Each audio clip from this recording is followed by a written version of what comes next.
Jonathan Norman here from the Major Projects Knowledge Hub, and I'm delighted to be interviewing Phil LeNir, who is an electrical engineer, a management expert, co-founder and managing partner of an organization called Coaching Ourselves.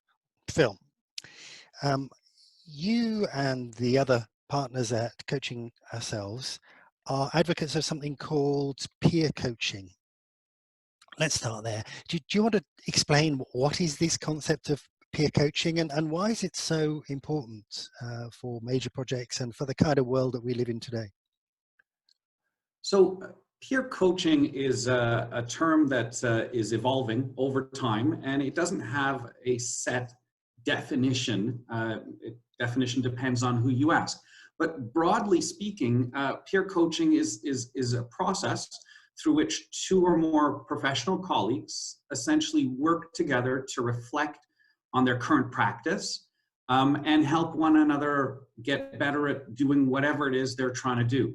So, very simple example, imagine some swimmers who every morning go to practice swimming, and they spend a little bit of time helping one another out, talking about their practice of swimming and how it went, and through dialogue and conversation based on their experiences, they come to new conclusions about how they can work harder or do things differently or become better at their practice of swimming.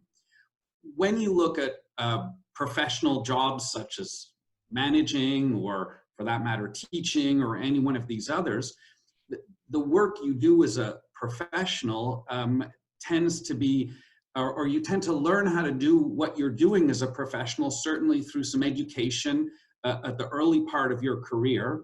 And then you start working and you're managing projects or people or all sorts of various tasks. And the way we as adults learn is we have experiences, and then we need to reflect on these experiences so we come to new conclusions about how we want to behave differently or do things differently. And peer coaching really is a space or a process that one creates with one's colleagues, one's peers, so that you can go through that process of reflection and dialogue to come to new awareness of what you're doing and how it's impacting the outcomes of what you're trying to accomplish, how you can see what you're doing a little bit differently or behave differently or react differently. If I could take this to a broader level, just to share, when we're doing learning and development, or in the learning and development space in a very broad sense, there's two approaches to learning and development. There's what we call Cartesian learning, and then there's what we call social learning. And Cartesian learning is what all of us are used to, and what typically happens in elementary school or high school. And it's this idea that there's an expert or a trainer or a teacher who has some knowledge, and pedagogy is the transfer of that knowledge from the expert's brain or mind to the learner's brain. And that's Cartesian learning. So it's content-focused learning. We learn tidbits of knowledge or ideas or new perspectives. Social learning is two or more people essentially figuring something out together. So social learning happens all the time in organizations. If you're trying to make the printer scan, which frequently can be a bit of a pain, and you ask a colleague, hey, can you help me get this scanner option on the printer going, and you figure it out together, well, that's social learning. It's happening all the time. And peer coaching is a more formalized process to allow this social learning to occur. Just broadly based, social learning, there's many ways in which organizations are currently using social learning, such as action learning groups, or what we call co-development groups, or frankly, group-based discussion after a workshop. And of course, one-on-one coaching is a form of social learning with the coach and the coachee. So peer coaching just extends this to typically a smaller group rather than one-on-one, and their peers rather than somebody being a formal coach and somebody being a formal coachee, and it's a little bit more informal. So this is peer coaching. So how is this useful to people who are managing large projects, or frankly managing many people, or these sorts of things? When you look at the management, the nature of management, in the past, some had this idea that management is a science, something that we can learn at school. But as my colleague and co-founder of Coaching Ourselves, Professor Henry Mintzberg, said, nobody ever created a manager in the classroom, or a leader for that matter. And I am certain that nobody's ever created somebody who can manage a major project by sitting them still in a classroom and educating them. You need some experience, you need some practice, you need to learn through doing things, and then you need to reflect and get wise, as it were, through the experience that you've had. So the opportunity for people who are managing major projects to talk with other people who are managing major projects, to share their challenges, their doubts, their issues, their successes, and these sorts of things, leads to new awareness, new ideas, new perspectives, and essentially allows you to get wiser a little bit quicker than had you just gone through your career without doing any of this. So that's really interesting, because you're describing a process and a series of behaviors and activities which, as you say, are very natural to all of us. This is one of the most important ways in which we learn. So why does an organization need to kind of focus on this? Why does it need to actually enable this activity rather than just letting us get on with it within the workplace? So ultimately, if you look at what all of us do in the workplace, we have these various tasks that we have to get done. We have to solve problems. We go about our day typically running from one thing to another fairly quickly, and moving things forward. The organizations that tend to outperform their peers are those that also spend some of their effort learning how to get better at whatever it is that they're doing. And they spend some amount of their time to think, to learn, to grow, to improve, to not make the same mistake twice, and these kind of things. And so when you look at this approach of peer coaching, it is a critical, or a very valuable and relatively easy thing that an organization can put in place so that the organization can get better at whatever it's trying to do. I remember when I first started peer coaching in 2003, I'm electrical engineer, and I was a director running various software teams around the world. And I had these engineering managers, relatively young fellows, reporting through to me. And as all of us engineers, we were highly focused on action and problem solving. So we were running from one bug to another, and dealing with all these sorts of issues. And at one point I sort of woke up and I said, this isn't really working anymore. We're not seem to be getting any better at what we're doing. We're doing our projects, we get a little bit better, we learn some lessons, but this really has to go better and faster because the world's changing. And I need to change the way we do things better than serendipity might make this happen. So I remember getting my team together to say, hey, let's do what we called a management learning meeting at the time, which essentially came to peer coaching.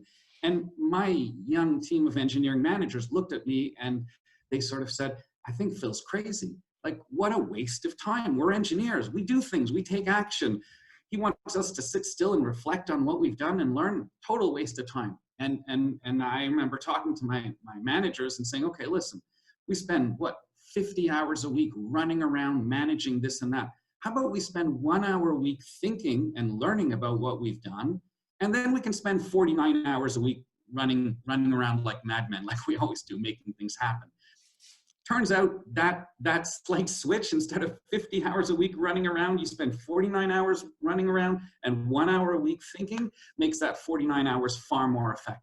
And then you do it on this iterative process. So that's why you're doing peer coaching in organizations, or frankly, investing in learning and development in general. And peer coaching for managing is the best way, or the most optimal way to get results from our experiences. So you're teaching people new habits, new behaviors, which they then apply outside of the coaching session. So they become more reflective in their day-to-day job. Is that, have I correctly summarized what you're saying?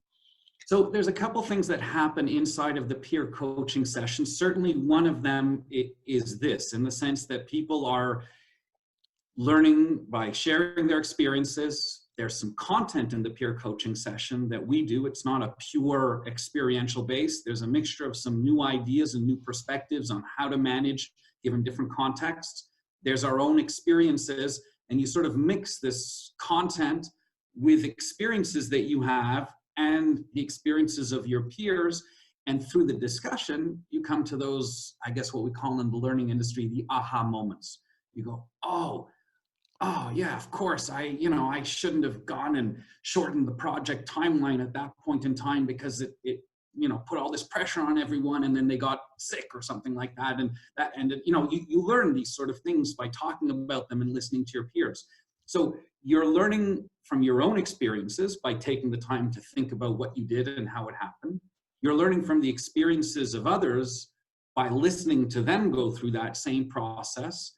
And then you learn to ask essentially coaching type questions of one another. At first, when people get into these things, they ask these very, I say, leading questions of one another. Like they say, one manager might share, I was managing this project, and there's this person who wasn't working out and wasn't really doing what, being accountable for everything. So I got really angry at them, and I told them what it was, and I was very candid and frank.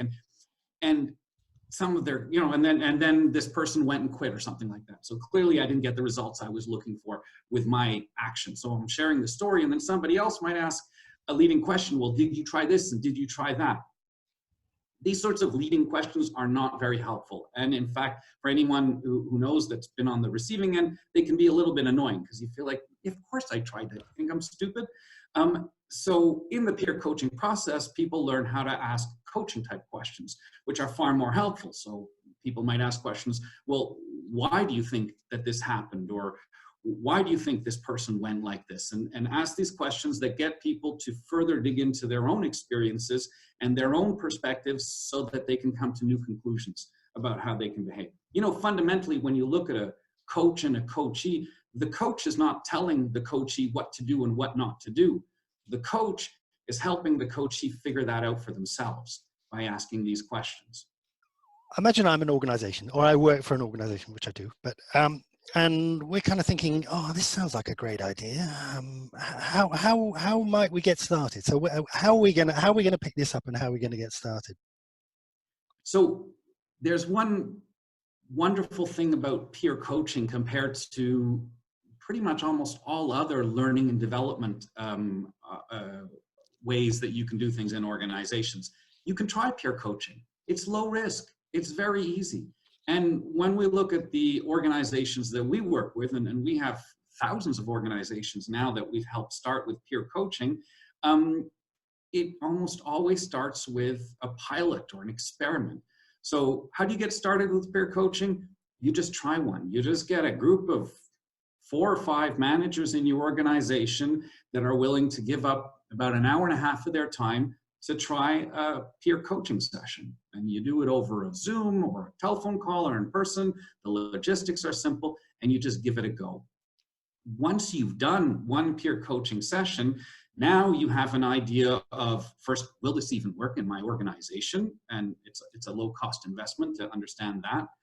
How might I need to introduce this or communicate this so that the managers in my organization will see this in a positive way?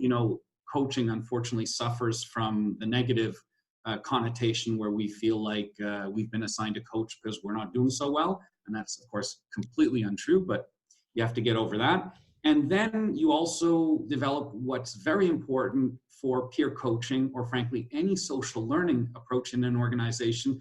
I say you have to socialize this. So in a typical learning and development program, you might see the L&D team send out an email to say, we're going to do some learning and development, and everybody has to show up, and this is what it is, which can lead to resistance and all sorts of people sort of saying, I don't want to do this and what a waste and so on and so forth.